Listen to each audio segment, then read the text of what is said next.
A little bit of a surprise when, at least for me, because I didn't think I'd actually be talking about this, but we are talking about last night's boxing match.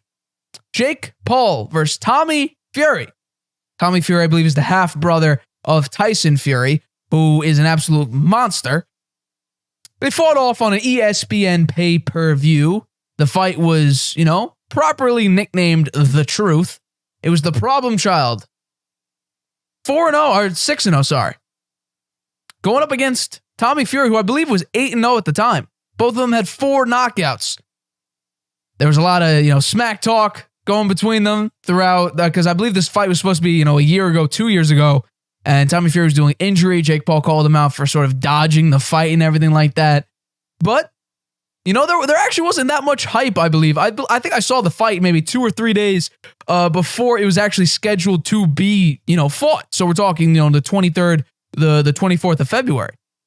And so I was actually kind of excited for this because this was supposed to be Jake Paul going up against a actual, not aged boxer or not a basketball player or a guy who's absolutely useless in the boxing ring like Ben Askren. But it was supposed to be Jake Paul up against, a formidable opponent. And Jake Paul goes in to this match, like I said, smack talking, making a lot of noise. And I watched that fight pretty closely. And the decision came down to Tommy Fury winning. One judge actually had Jake Paul winning at a 74-75 in favor of Jake Paul, and then the other 2 judges had 76-73 in favor of Tommy Fury. And he got on the mic after the game saying he finally made a name for himself. I believe Tommy Fury is, 23 years old? So it's good to see, I took a look at that fight. Tommy Fury looked like a significantly better boxer than Jake Paul. Jake Paul totally landed 49 punches. The crazy thing about it is Tommy Fury landed 49 power punches. So he landed the same amount of power punches as Jake Paul did total punches. Fury almost doubled Jake Paul's total punches. Fury had 88 total punches landed. He also threw about double the amount of punches that Jake Paul did. I'm not taking anything away from Jake Paul. He is an incredibly, incredibly efficient promoter of his fights. They are entertaining because he usually picks, really good opponents to box. Generally. I'm not, the Nate Robinson thing was a joke. Like that was the stupidest fight I may have ever seen in my life. And he turned him into like a rag doll, like a punching bag after that. One punch. Looking back at that Nate Robinson fight, it's a complete joke. But this was supposed to be, Jake Paul's big thing. If he won this, then there would be no doubters about, how great of a boxer he truly is. But I was really, really impressed with Jake Paul. Although, he left a lot to be desired. Like I said, he didn't land many punches. He got hit with a lot of jabs. A lot of jabs. But I gotta give it to him. He stands in there and takes those punches. He got bashed in the face a few times. Tommy Fury was, I think there were like 5 or 6, 3 or 4 punch combos that Jake Paul just absorbed. He did look a little dazed, but he didn't get knocked down. Jake Paul did knock down Tommy Fury. And I'm going to say this up front because I am not the biggest boxing fan, or I don't really follow boxing. I follow probably like the big events that are on boxing, or I follow like the Jake Paul or the KSI fights or something like that.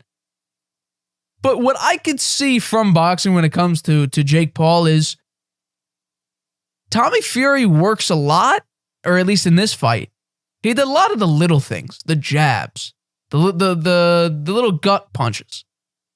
Jake Paul's going for that power punch to knock him out.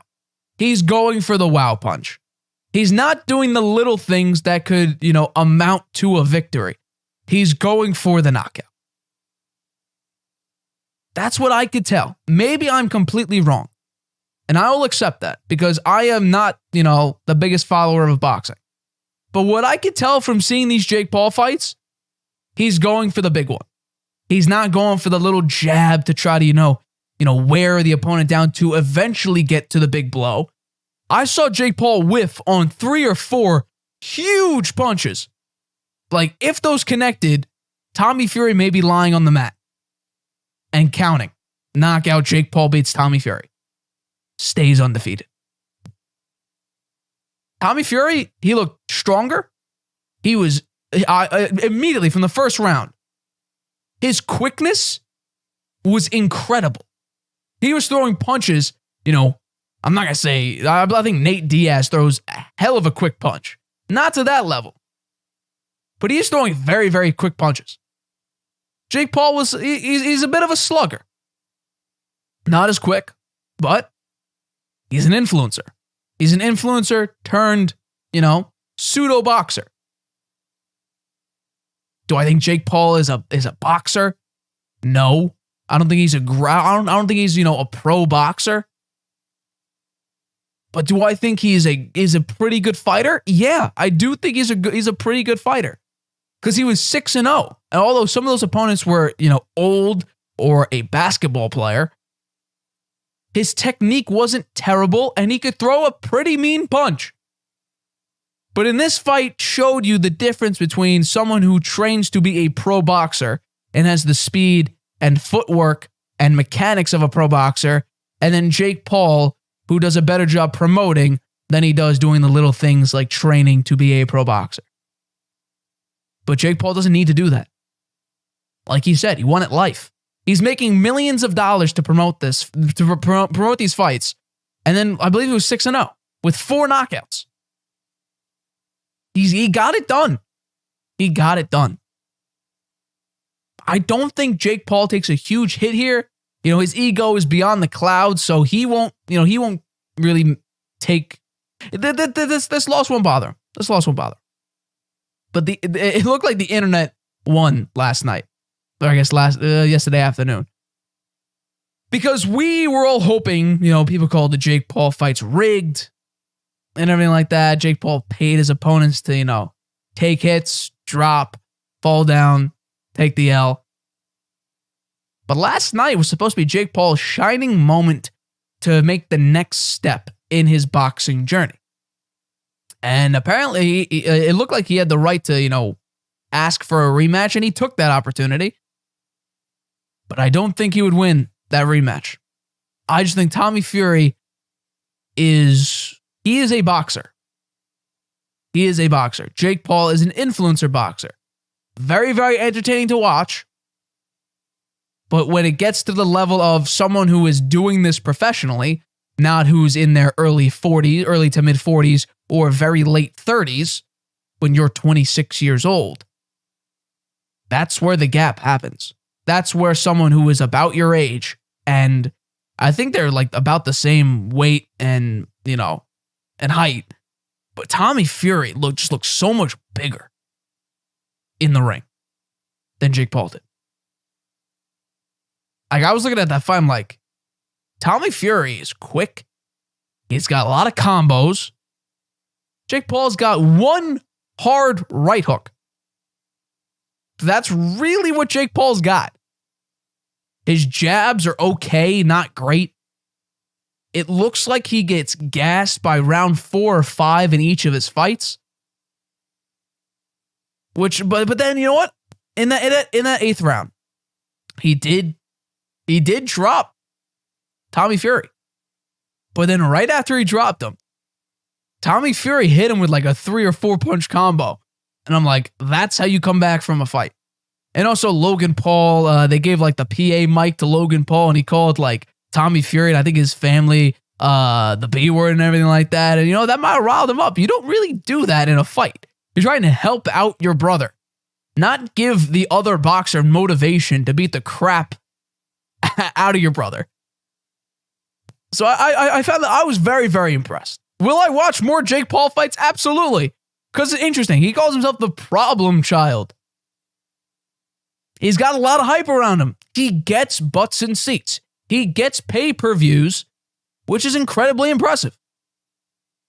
But we do have to remember, This is a YouTuber who is trying to be a boxer, and he's getting his hype and his success from guys who are nearing the age of getting Social Security. So he was up against a 23-year-old Tommy Fury, a legit guy trying to become a pro boxer, and he looked outmatched. I don't know what that first judge was scoring. 74-75 in favor of Jake Paul? I didn't see it. There were a couple weird calls in there. I think there were like 2 1-point deductions in 2 rounds. Like that was weird. I think one was for like a headlock and the other one was for a hit in the back of the head. I didn't really see. I saw the headlock. The official told Tommy Fury not to put him in a headlock very early in the. I think it was like round 2 or 3 where he said don't do that, and I think he did it again, and that's why the point was taken off. But I was impressed. I was genuinely impressed with the fight. Fury made a name for himself. But like I said, 49 power punches landed by Tommy Fury. 49 total punches landed by Jake Paul. Jake Paul has a very, very vicious right hook. But outside of that, nothing is really that great. Tommy Fury has the speed, the footwork, I think the strength. Jake Paul looked dazed. Jake Paul took a couple of very mean hits in that fight. But all in all, I was impressed. I'm going to be very interested to see what Jake Paul does in his. I believe he's going to continue. He should continue. You know, he's 6-1 with 4 knockouts. Tommy Fury's now 9-0.